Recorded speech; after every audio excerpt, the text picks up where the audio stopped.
My RNG in Destiny sucks. We don't care. After doing the Vault of Glass 50 times to get the Vex Mytho class, I vowed to never invest that many raids for a one exotic ever again. Out came Val the Disciple and a brand new raid exotic, the Collective Obligation. No matter how fun it was baiting kicks from Roke, only to walk away giggling like a little kid, I did not want to invest my time into a raid like that ever again. Out came out Tuesday Reset, and my buddies convinced me to go do Val the Disciple. And ladies and gentlemen, I got the pinnacle of pinnacle drops. Upon receiving this blessing, I did what any casual gamer would do.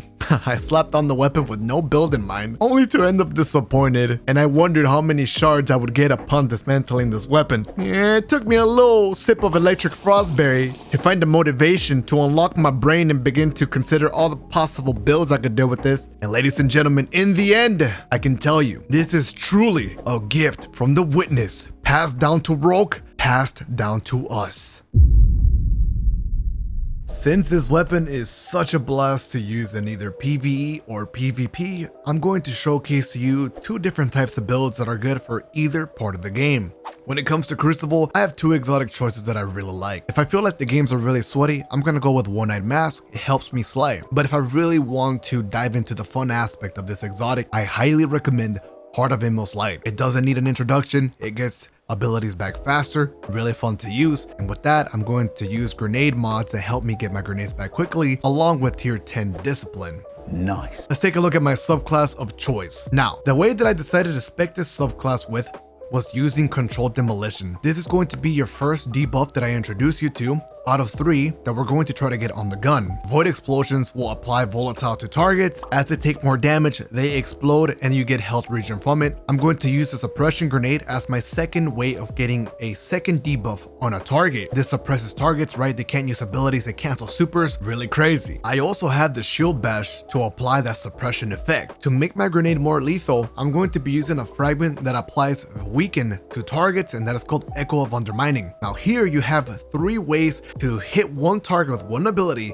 and get them to have 3 debuffs. Upon defeating said target with the pulse rifle, I get all 3 debuffs applied on this Collective Obligation. I'll press a button, I have Echo of Leeching for 10 seconds, and I can just go destroy the whole lobby. Here on the screen, you're going to see some clips of me using it against a super, well, a Radiance, maybe a Dawnblade, and you can get some crazy tuber skills. You just make people explode. It's really fun with this weapon. Now, I mentioned that you have to defeat the target so that you can get the 3 debuffs on the weapon. Otherwise, you have to hit about 2 bursts on somebody to properly get the weapon to have Echo of Leeching. Otherwise, you're not going to do enough damage to actually get the exotic perk to proc. The weapon got a buff recently that I actually forgot about that makes it a lot more consistent to use inside a Crucible, which I honestly enjoy a lot.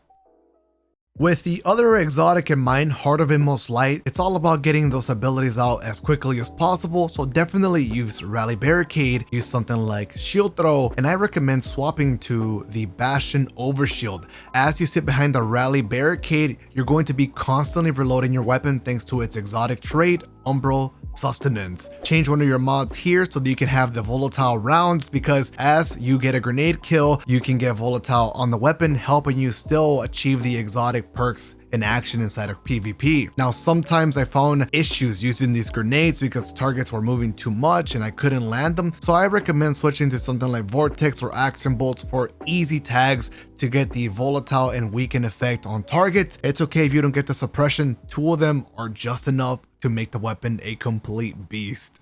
Alright, so we got the Crucible builds out of the way. It's time to talk PvE. But before we dive into that, I want to say I apologize if this isn't as clear or helpful. I've done several builds in the past, but never PvE, so it's kind of like my first time. I played this game for many years now, so I've always invested a bunch of time into PvE, but never really showcased it in the video. So sorry, I hope I do an okay job. This build is going to be quite similar to the Heart of Inmost Light Crucible build that I showed you, but it's going to be more focused on the mods, of course. Because I'm a solo player, I love to do any type of PvE, expeditions, catch crash, strikes, nightfalls. I can go into raids with this, but I primarily love using the pulse rifle only, so I would try to focus on that mainly so that it's good in low tier content, but also helpful in high tier content. I'm going to be using 3 Font of Might mods. They all stack. I have one on my helmet, on my gauntlet. I'm also using Grenade Kickstart, and I have the last Font of Might on my chest piece, which is Heart of Inmost Light. This is going to help me get grenades back faster,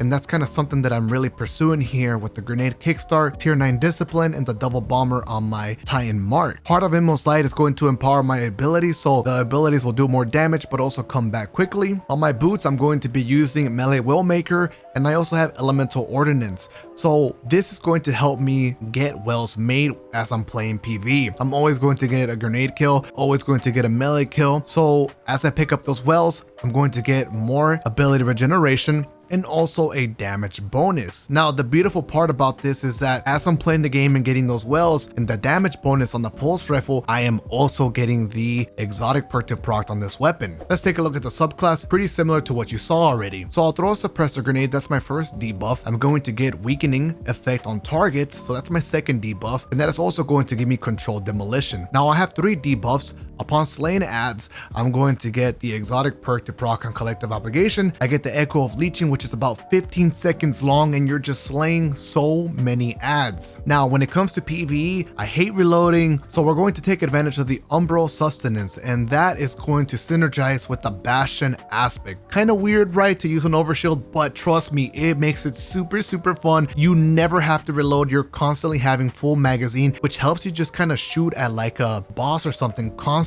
with that Echo of Leeching. Next up, I'm using Shield Throw, so it's really easy to just tag enemy players with that. I mean, enemy bots with that to get the volatile effect, get the, frisbee overshield, and proc the Heart of Inmost Light. And then I'm using Rally Barricade, so I have that quickly as well. It's going to give me the overshield and help me with the ability chaining. I'm still using Echo of Leeching. We still got the volatile rounds here just in case I get a grenade kill and I don't get to proc the exotic perk. I'm still getting volatile rounds, and eventually it will proc Echo of Leeching. So some pretty intense stuff right there. Lots of fun. Anyways, that's pretty much it. I want to roll some of the Crucible gameplay and put it into action for you.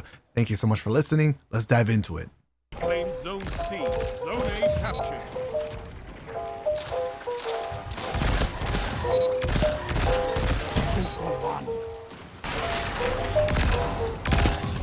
Your enemy can't kill if they're dead.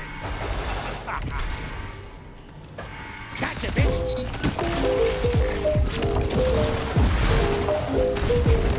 Zone C captured. You have zone advantage. Double down. Yes. 3 down. That shut them down.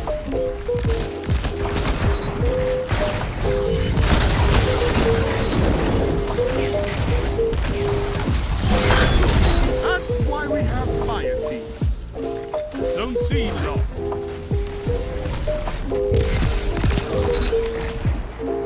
Five minutes remain. A strong start. Fight on. Double down.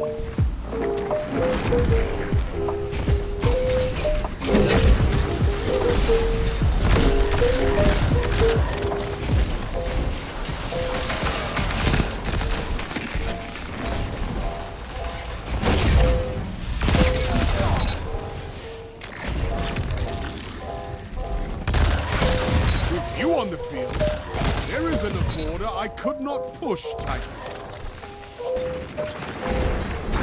Zone B lost. They have advantage.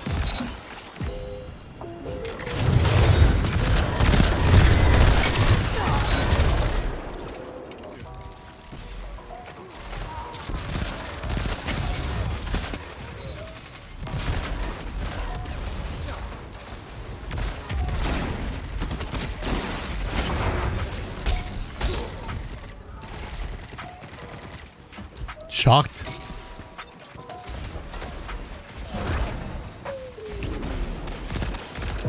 Zone A captured. You have advantage.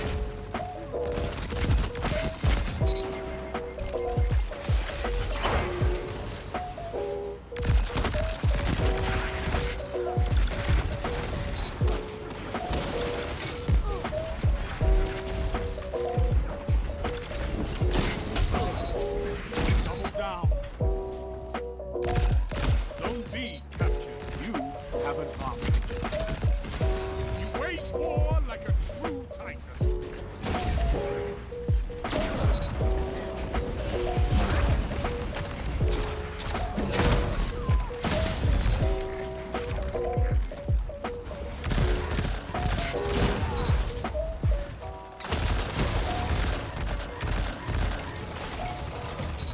numbers, Guardian.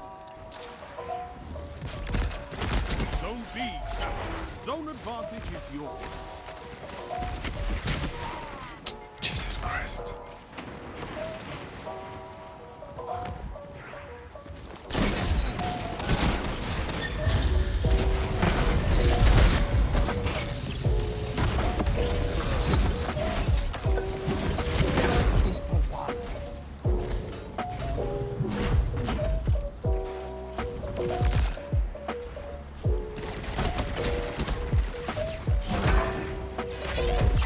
Zone B lost. Enemy has advanced.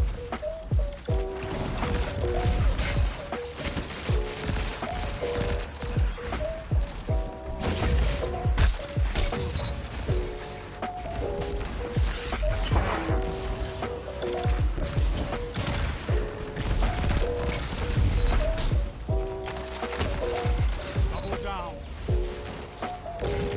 Yes. 3 down. 3 minutes. You're winning. Stay strong. Fought like a titan of the first pillar.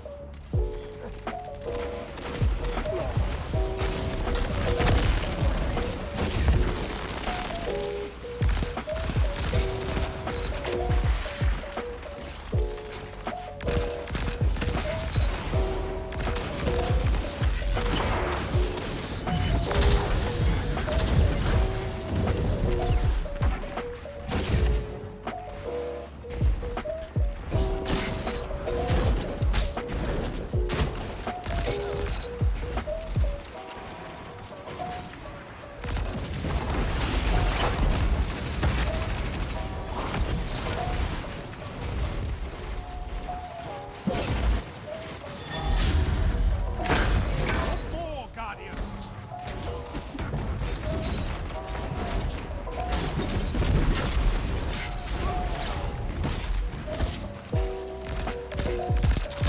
Zone C lost. It's a power play. Get those zones back.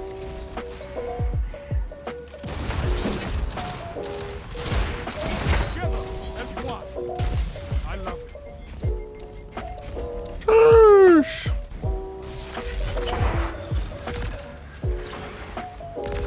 Zone C lost. Your enemy has a power play. 30 seconds stand between you and victory. Zone A captured.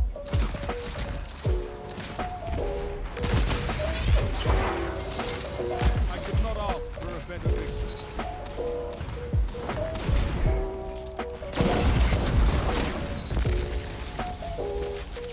You fight. Dude, I was farming, but we didn't hit score. I felt like I was frying, dude. More like it. Oh my God.